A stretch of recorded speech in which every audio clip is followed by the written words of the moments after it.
महाभारत युद्ध में विजय प्राप्त करने के बाद जब पांडवों ने 36 वर्षों तक हस्तिनापुर पर राज्य किया, उसके पश्चात कई प्रकार की भयानक अपशकुन घटनाएं घटने लगीं। भगवान कृष्ण को गांधारी के द्वारा और उनके पुत्र शाम को विश्व से मिले श्राप के कारण यदुवंशी आपस में लड़कर समाप्त हो गए। फिर बलराम ने समाधि धारण कर अपने प्राण त्याग दिए। उसके बाद एक शिकारी द्वारा चलाए गए वाहन से श्री कृष्ण ने भी अपने प्राण त्याग दिए। उधर इस बात की सूचना जब पांडवों को मिली तो उन्होंने भी द्रौपदी सहित संन्यास लेने का निश्चय किया और फिर सशरीर स्वर्ग की यात्रा के लिए प्रस्थान कर गए।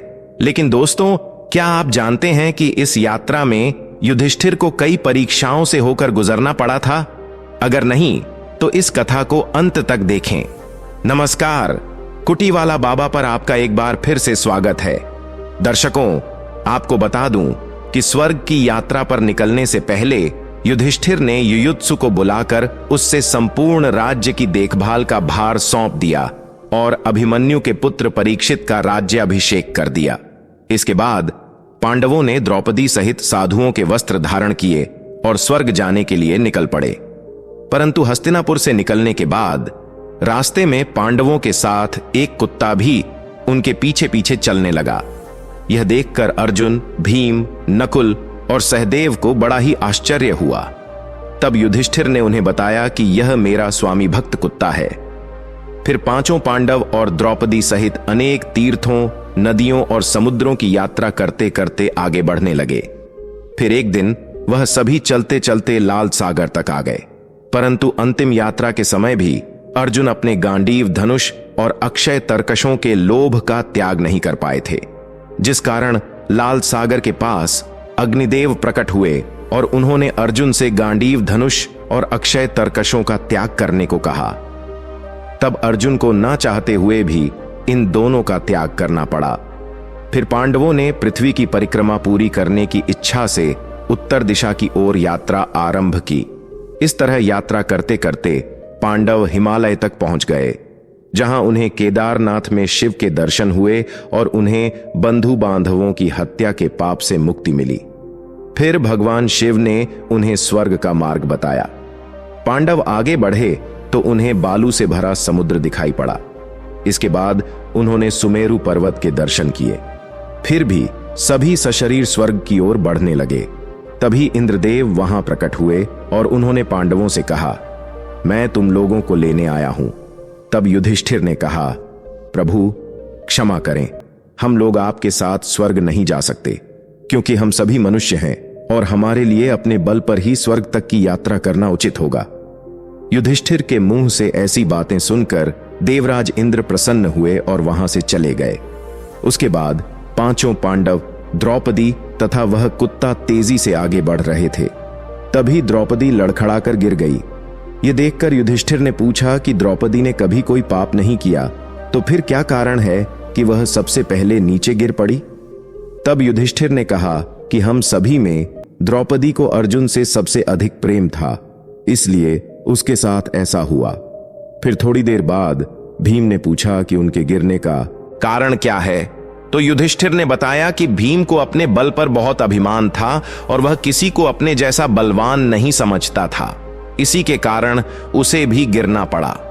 फिर नकुल के गिरने पर युधिष्ठिर ने बताया कि नकुल को अपनी सुंदरता पर बहुत अभिमान था, इसलिए उसकी यह गति हुई। थोड़ी देर बाद अर्जुन भी गिर पड़े। यह देखकर युधिष्ठिर ने भीमसेन को बताया कि अर्जुन को अपने पराक्रम पर अभिमान था और उनका मानना था कि वह एक ही दिन में शत्रुओं का नाश कर सकते हैं, लेकिन वह ऐसा कभी कर नहीं पाए और इसी अभिमान के कारण ही अर्जुन की आज यह हालत हुई है। ऐसा कहकर युधिष्ठिर आगे बढ़ गए। उसके बाद थोड़ी आगे चलने पर सहदेव भी गिर गए। जब युधिष्ठिर से इसका कारण पूछा गया तो उन्होंने बताया कि सहदेव को अपने ज्ञान पर बहुत अभिमान था और वह किसी को अपने जैसा विद्वान नहीं समझता था, इसलिए उन्हें भी गिरना पड़ा।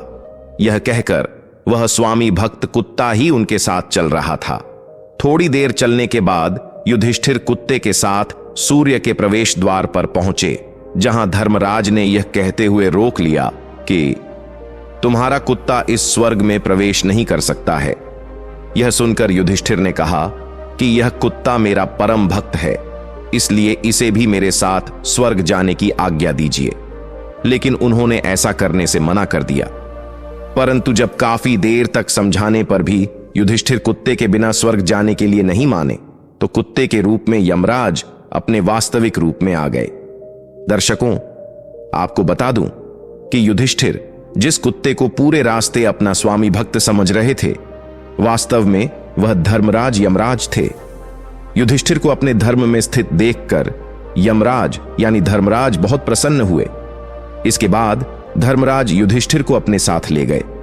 परंतु स्वर्ग पहुंचकर युधिष्ठिर को बड़ा ही आश्चर्य हुआ कि वहां दुर्योधन एक दिव्य सिंहासन पर बैठा था। यह देखकर युधिष्ठिर ने देवताओं से कहा कि मेरे भाई तथा द्रौपदी जिस लोक में गए हैं, मैं भी उसी में जाना चाहता हूं। मुझे दुर्योधन के साथ इस उत्तम लोक में नहीं रहना है। तब देवताओं ने कहा कि यदि आपकी ऐसी इच्छा है तो आप इस देवदूत के साथ चले जाइए, यह आपको आपके भाइयों के पास पहुंचा देगा। युधिष्ठिर देवदूत के साथ चले गए। उसके बाद देवदूत युधिष्ठिर को ऐसे मार्ग पर ले गया जो बहुत ही दुर्गम और खराब था। उस मार्ग पर चारों ओर घोर अंधकार फैला हुआ था। सभी ओर लाशों का अंबार लगा हुआ था, जिससे दुर्गंध आ रही थी। इसके अलावा लोहे की कीलें और गिद्ध मंडरा रहे थे। वह नरक का मार्ग था। वहां की दुर्गंध से तंग आकर युधिष्ठिर ने देवदूत से पूछा कि हम इस मार्ग पर और कितनी दूर हैं और मेरे भाई कहां हैं? यह सुनकर देवदूत ने कहा कि देवताओं ने कहा था कि आपको ऐसा ही करना है। परंतु जब युधिष्ठिर वापस लौटने लगे तो उन्हें दुखी लोगों की आवाज सुनाई दी।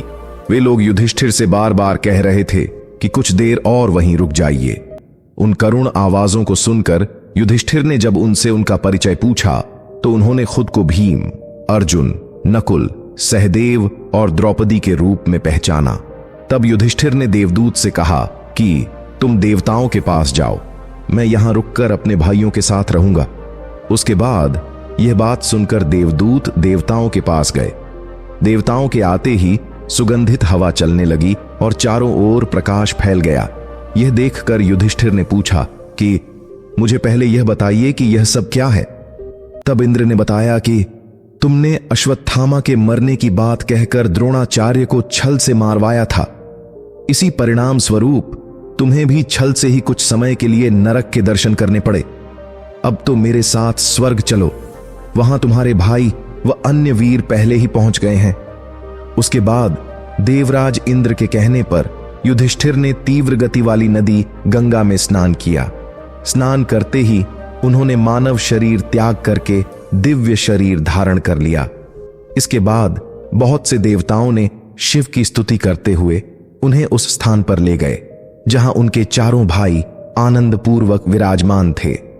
फिर वहां युधिष्ठिर ने भगवान श्री कृष्ण के दर्शन किए। फिर उन्होंने देखा कि अर्जुन की सेवा कर रहे थे। युधिष्ठिर को आया देख श्री कृष्ण और अर्जुन ने उनका स्वागत किया। उसके बाद युधिष्ठिर ने देखा कि भीम पहले की तरह शरीर धारण किए वायु देवता के पास थे। कर्ण को सूर्य के समान स्वरूप धारण किए देखा और नकुल व सहदेव को अश्विनी कुमारों के साथ देखा। फिर देवराज इंद्र ने युधिष्ठिर को बताया कि यह जो भगवती लक्ष्मी दिखाई दे रही हैं, इनके अंश से ही द्रौपदी का जन्म हुआ था। इसके बाद इंद्र ने महाभारत युद्ध में मारे गए सभी वीरों के बारे में युधिष्ठिर को विस्तार पूर्वक बताया।